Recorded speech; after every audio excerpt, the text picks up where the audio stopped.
அஸ்ஸலாமு அலைக்கும் வியூவர்ஸ், எல்லாரும் எப்படி இருக்கீங்க? இன்றைக்கி நம்ம சேனலில் டேஸ்டியான எக்கடி மசாலா ரெசிபி தான் பார்க்க போகிறீங்க. இது சாதத்துக்கு கூட ரொம்ப டேஸ்ட்டாக இருக்கும். ட்ரை பண்ணி பாருங்கள். அதுக்கு ஒரு குக்கரில் 3 டேபிள் ஸ்பூன் ஆயில், 1 ஸ்பூன் கடுகு பொரிஞ்சதும் கொஞ்சம் கருவேப்பிலை, அப்புறம் 7 பல் பூண்டு இடித்து சேர்த்துக்கோங்க, 1 சாப்டு ஆனியன், அதுக்கப்புறம் தேவையான அளவு சால்ட் ஆட் பண்ணி நல்லா வதக்குங்க. கோல்டன் ப்ரௌன் ஆன உடனே நம்ம 1 spoon chilli powder, 1/2 spoon turmeric powder, pinch சீரக வெந்தய பவுடர் ஆட் பண்ணிவிட்டு நல்லா வதக்கணும். அதுக்கப்புறம் 1 ஸ்பூன் கொரியாண்டர் பவுடர். இந்த ஸ்பைசஸ்லாம் நல்லா வதக்கின உடனே நம்ம ஒரு பேஸ்ட் அரைச்சி வச்சுருக்கோம். அது என்னென்னா 7 பீஸ் கோகோனட்டும் 2 பழுத்த தக்காளி சேர்த்து நான் இந்த பேஸ்ட் கிரேவிக்காக அரைச்சிருக்கேன்.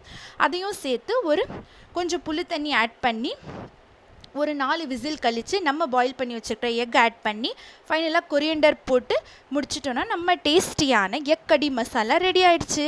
இது இட்லி, தோசை, சப்பாத்தி கூட டேஸ்ட் நல்லா இருக்கும். ட்ரை பண்ணி பாருங்கள்.